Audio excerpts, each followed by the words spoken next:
Hello, ladies and gentlemen, and welcome to the fourth episode of the Star Citizen podcast. Today, we are welcoming back Orcard from the depths of tech disaster. Go ahead and say hi, Orcard.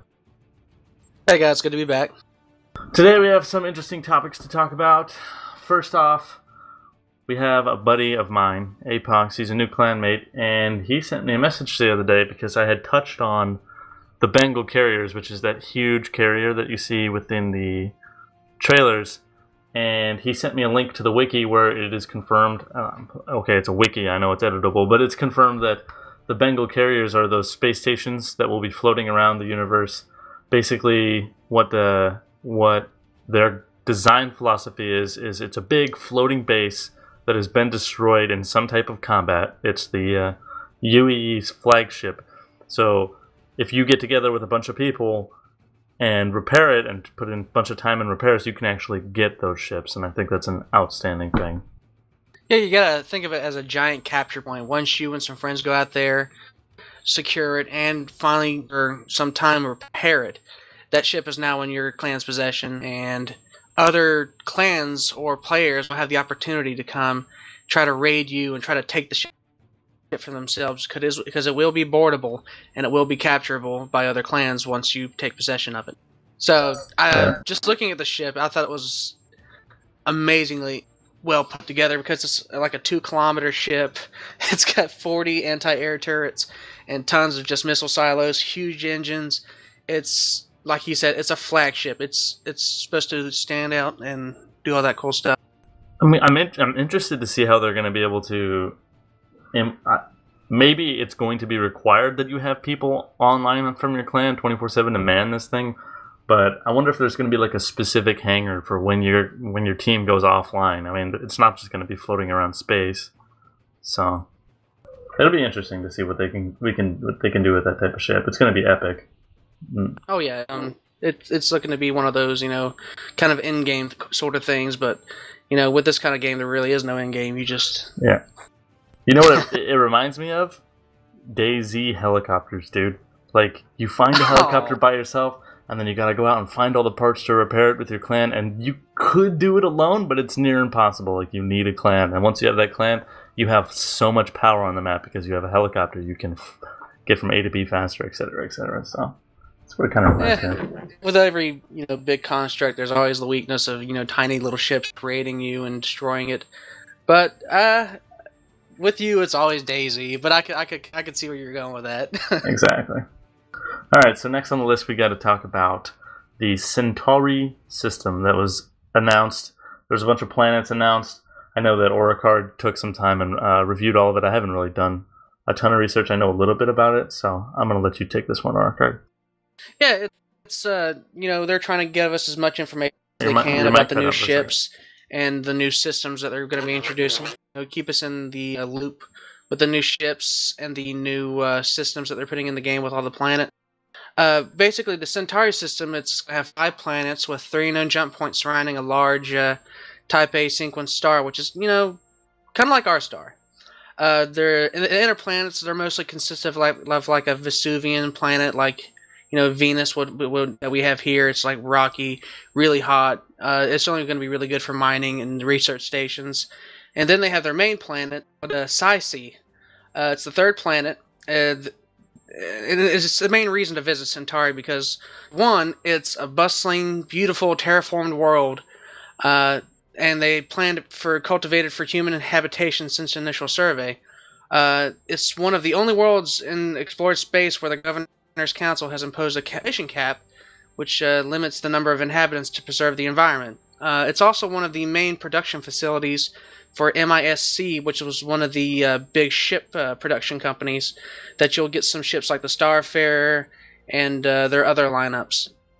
The only other good features about this system would be the outer planets. One, which is a Centauri 4, it's a rocky world consisting of, barren wastelands. It doesn't have a molten core, so that means it doesn't have a electromagnetic field for an atmosphere or anything like that protected from the. It doesn't have any kind of atmosphere to protect it from asteroids because, for number one, it's located near a very dense asteroid field. And number two, it's not going to be a very potential candidate for terraforming because it would cost so much money to get that core in the middle to have a molten and generate a magnetic field. The interesting thing about it is since this has this dense asteroid field, the asteroid field is also very popular for mining bases. They frequently pop up out of nowhere and then disappear. Just people trying to get in there, get the ore, and get out because places like these, they'd be great for pirates to go in and try to take over people's mining operations or take what they're hauling off, and good for just raiders to go in and take what they want. Yeah, when you originally told me about that, first thing I said was that's going to be pirate heaven because the Cutlass is a ship with a lot of cargo space that's designed for hit and run tactics. It's like a really sleek, stealthy looking ship. So if I was a pirate, I would just hang out in the asteroid belt. Where better to pop out, steal somebody's stuff, and then be able to fade in and just disappear in space. There's nothing better than an asteroid field. So. Oh hell no! I mean that's it's a big group and dense, so there'd be a lot of maneuvering for the pirates to get away from any potential law enforcement that show up. It's also be a good strategy, just corner people in these dense fields and take their stuff. The last thing I'll mention about this system is the massive Super Jupiter. It's a red and yellow gas giant, the size of our Jupiter, and it makes an excellent stopover for long haul transport seeking fuel. But otherwise, it's not been developed, and that is what they have given us on this new Centauri system. Yeah, just hearing you talk about it makes me more excited than I was reading it, so that's pretty good. All right, so the next thing on the list is they announced or they put out a video for the next Great Starship contest, and the video is basically just meet the judges. So anybody that's listening that might be competing in this, you're going to want to go check out this video, see who's judging your contest. Maybe if they mention something about them loving Star Wars, you can put like a Han Solo reference in your ship. I don't know, something like that. But give you guys an edge. Yeah, one of the judges, Mark Skelton, he's really he's been in the business for a while. He is an artist himself. And one of the things he is looking for is for people who put a story to their ship. They just don't want you designing a ship. They actually want you to give it a story, like how did this ship come to be manufactured? What kind of people pilot this ship? Was it ever seen any action in the UEE forces? But pretty much he wants you to give everything kind of ship. Like the Millennium Falcon has its own backstory. They want you to give your ship its own backstory. Yeah, they're going the whole extra mile, and creativity is a plus. So. Indeed. All right. They also recently posted the next episode of Wingman's Hangar, and Oricard watched the entire thing, but he was relaying important points to me. So we're not gonna talk about the entire video, but we're gonna talk about a few things that we thought were key, so that you don't have to sit and watch the entire video, because I know sometimes they're not the most interesting thing in the world. But they are. The first thing that they mentioned was they were hinting at putting the weapon test module that was talked about in this video that I'm going to be putting up on the podcast. They're hinting about putting that into the Hangar Module. They didn't confirm it, but they were hinting at it, and that'd be kind of cool. Just being able to, instead of having to go out and fly around space and test your weapon, being able to just slap a minigun onto this little stand inside your hangar room and test it out on different targets and stuff. So I think that could be potentially pretty useful, especially when the full game goes live. Yeah, they released that video not too long ago, and it got me excited because, he mounted this huge chain gun that goes on a ship and was firing it at targets, and I was just like, man, I hope we get that. And from what they're saying in this video, they may release it in a future Hangar Module update, but it's not confirmed. It's just been teased, but, anything can go with these guys. Yep. Another thing that they were talking about that hasn't been confirmed yet, but has been referenced, was that they were going to put repair bots into the hangar bay in the not too distant future. So I'm assuming it'll probably come out with the dogfight module because we won't need them prior, but there's got to be a way to repair your ship other than doing it manually. So I'm assuming that you can park your ship in your hangar and these repair bots will automatically take care of any type of damage you have, especially since it's going to have like that MMO aspect. The game will still be going when you're not on, so maybe if your ship gets destroyed beyond belief and you just can't really play anymore, you want to take a break, you just let your ship sit in the hangar and get repaired. hopefully it's implemented in some way. I have no idea how it's going to be done, but repair bots, that's what it would sound like to me. In the video, he mentioned when you have NPCs that are under your control, like people you've hired to work on your ship or be inside your ship, when you go offline, they will basically continue not to function while you're not there. So when you go offline, just think of it as they also go offline. But also, yeah, that was a thing they brought up with the top 10 chairman questions that they had in the video, which we'll be discussing next. But when it comes to the repair bots, just think of them as, droid-like, but some of them are probably going to have a humanoid thing going because a lot of the models they are developing are just humanoid models. Okay, so I was totally wrong. It's my bad. I apologize. That's no problem. All right. Next thing, like Orchard mentioned, was they took the 10 questions from the chairman. They did another episode of that. If you don't know what 10 questions for the chairman is, every so often, Chris Roberts will sit down and he'll take 10 questions from subscribers only and answer them to the best of his ability. I'm sure they screen the questions because they don't want to reveal too much, but Orchard listened to all of them, and I'm going to let him talk about it. There was a couple of them that were important to Yeah, we everybody. picked out a couple of the main questions that a lot of people have been asking or that seemed really interesting to learn about. One of them being to participate in the dogfight module, you have to own a ship. You could have, skins that you bought or say some of the little things you could buy from their store, but if you don't own a ship and have alpha or beta access, you cannot participate in the dogfight module. Did he say it had to be any ship, or did he say you need to own the specific ship that's going to be in the dogfight module? When the dogfight module starts, not all the ships will be available, but they will give you sort of a basic ship just to test it out until they release your ship. So think of it as if the only ship they're going to be releasing is the Hornet, which I cannot say that they are going to, then all you have is an Avenger or the Origin 300 series. They'll start you out with that Hornet, and then once your ship is released in the dogfighting module, they'll just basically transfer it over to you having your Avenger or 300 series, Retaliator, whatever ship you've bought, and put it in the module for you to test out then. Yeah, that makes sense. And that's probably a good marketing tactic because not many people have the Hornets, being as, I think they're over $100 each. So if you give somebody a test flight in the Hornet, they're going to be like, oh, this kicks ass. And then they're by default move to the Aurora when the Aurora releases, and they're like, the Aurora is kind of crap compared to the Hornet. A lot of people are going to turn around and they're going to buy the Hornet just so that they can have that extra firepower now that they know how to feel. Oh, yeah, it's just like a test drive at a car dealership. I mean, that's the reason they do it. This car's nice, but that other car's got an 8-cylinder engine, and I think I'm going to like that one a little bit better. Yeah, exactly. And also, go ahead. Go ahead. I'll go. The only other question that was stuck out of our minds also pertained to the dogfighting module.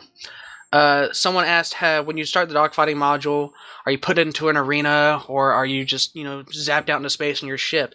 Well, you actually start in your hangar.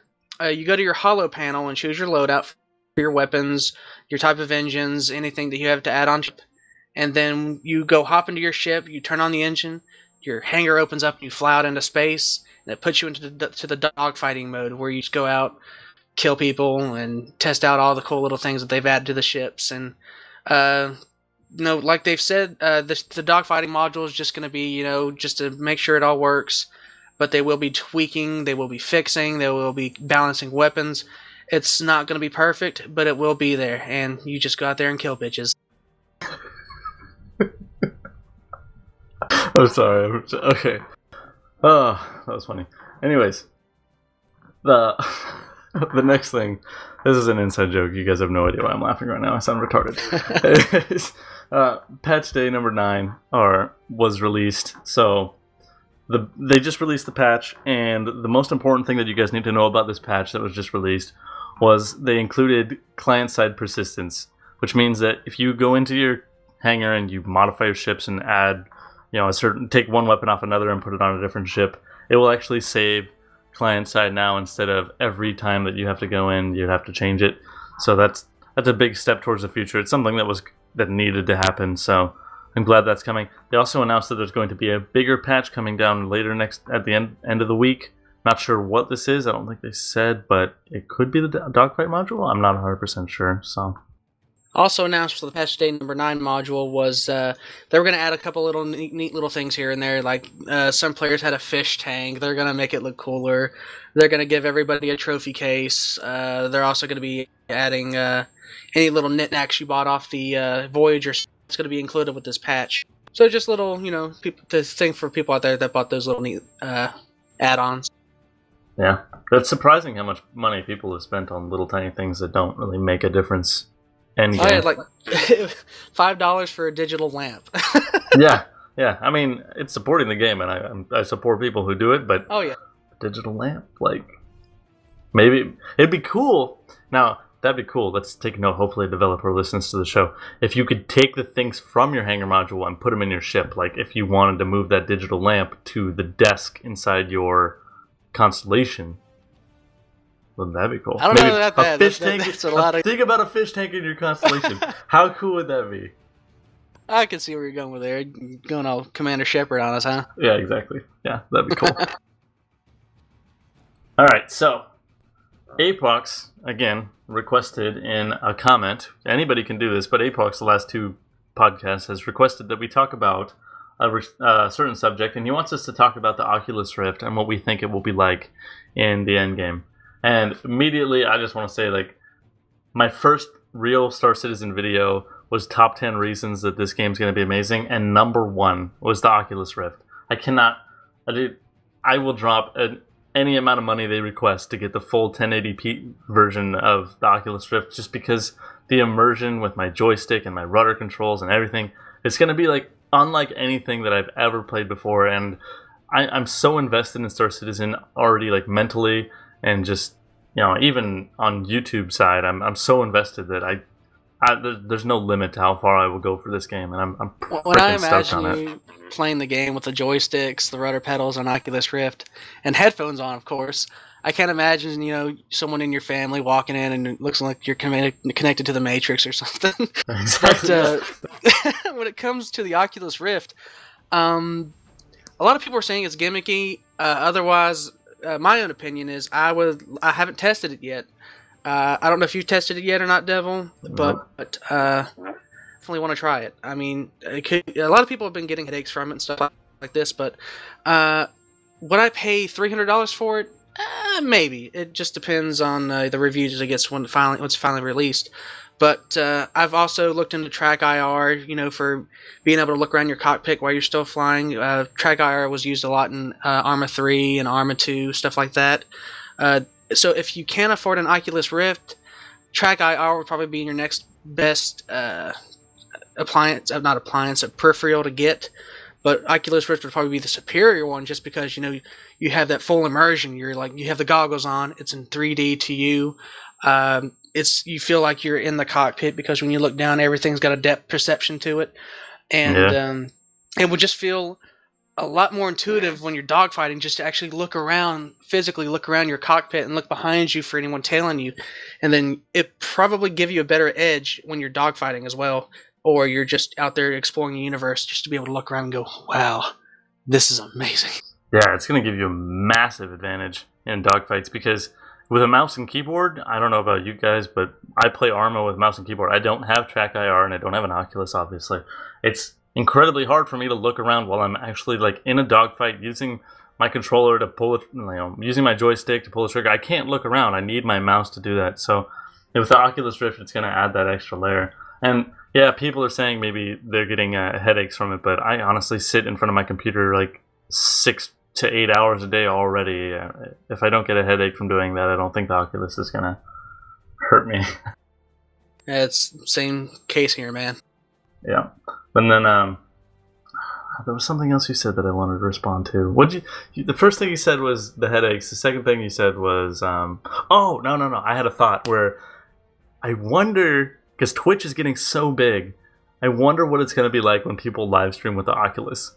How retarded they're gonna look on the face cam. Well, no, if that happens, I'm gonna make sure to get googly eyes to tape on the front of my Oculus Rift. There you go. That's epic. All right, and then another thing, talking again to the community, you guys. specifically responding to the Star Citizen podcast. Last week we asked, what is the first thing you want to do in Star Citizen? What are you most excited about? And Rias Jarvis, his response was that he wants to smuggle and be a bandit alongside me. And I thought that was pretty cool. Sure that doesn't say snuggle? It might say smuggle or snuggle, but I'm pretty sure he wants to smuggle. Yeah. I'm not saying that there's not going to be snuggling included. This kind of goes hand in hand, but, you know. And then the new question of the day was, and both me and Orkart thought this up together, and we know that you guys are going to like this question, because everybody likes this question, is how many ships do you own, what ships do you own, and which one is your favorite? So, I know we're going to get a lot of comments on that one. What ships do you own, Devil? I just own the Aurora, but I do have the press hangar, so I've been able to check out all of them. And out of all the ships that I've checked out, I've got to say that the Constellation is up there, but just from spec standpoint, from touring standpoint, and just from cool factor, the Freelancer is just, I think that's my type of ship. I mean, it's like an independent captain, explore the universe, got big guns, hauls a lot of freight, and it has that turret on the back where your buddy can cover your ass. So I think the Freelancer is probably my favorite. I guess I'm all about luxury and dogfighting. So when I made my initial purchase, I bought a 300i series. Thinking So you're a BMW guy. Yeah, there you go. That works. I want to be out there, dogfighting and having fun taking out other ships. So initially down the road, they offered these upgrades. So I went ahead and upgraded my ship to a 325A fighter, and going from the initial ship to the 3 looks so much better with the paint job, the missile salvos on the wings and the turrets. Yeah, it does. The upgrades are worth it if you're thinking about upgrading your ship. So go ahead and do it now if you want, but it's highly suggestible that you do. Sweet. Okay, and then the last thing that I would like to talk about, so it's fresh in your guys' mind, was I just released a video. I'll put a link in the description, and I'll also put a link to the forum. I applied at Cloud Imperium itself to be assistant community manager, and I haven't heard back from them, so I'm trying to create a forum where all you guys, the fans, my community, our community, boost the hell out of this forum so that hopefully I can get noticed and I can actually get a job there. If I get a job at Cloud Imperium, guys, the Star Citizen podcast is going to be insane, because I'm going to have some insider info direct to you guys, and I'll be able to bring you exclusives as they become available. So, just make sure you don't break the NDA. No, I'm not gonna. Oh, of course, I'm not gonna do that. But yeah, I'll be able to get you guys top of the line news as soon as it becomes available. All right, you pusher. Whatever. You know how it is. All right, guys. Well, thanks a lot for listening. This has been a pretty quick episode of the Star Citizen podcast. We've only been recording for 23 minutes. I think this is the shortest one we've ever had. Wow. Yeah, not too bad. Hopefully, Orkart can get his new computer up and running soon. He's running from a laptop right now. Yeah, quick story. Old computer, bought a new power supply. Power supply roasted everything. Going through the steps to try to get it replaced. New computer ETA, probably Wednesday. And let's just say I was pretty pissed when it happened. Sparks flying out of my graphics processor, and all that stuff that makes a computer gamer cry on the inside and become violent without their games. Dude, so yeah, an hour ago, I get on Mumble and I'm like, "Hey, what's up, Orkart?" He's like, "I'm just watching a documentary on the death penalty." I'm like, "Dude, you need a new computer." Yeah. All right, guys. Well, thanks for listening to the Star Citizen podcast. We'll see you next time. We'll see you next time, guys. And here's a video of Devil dancing. No? Okay. Bye.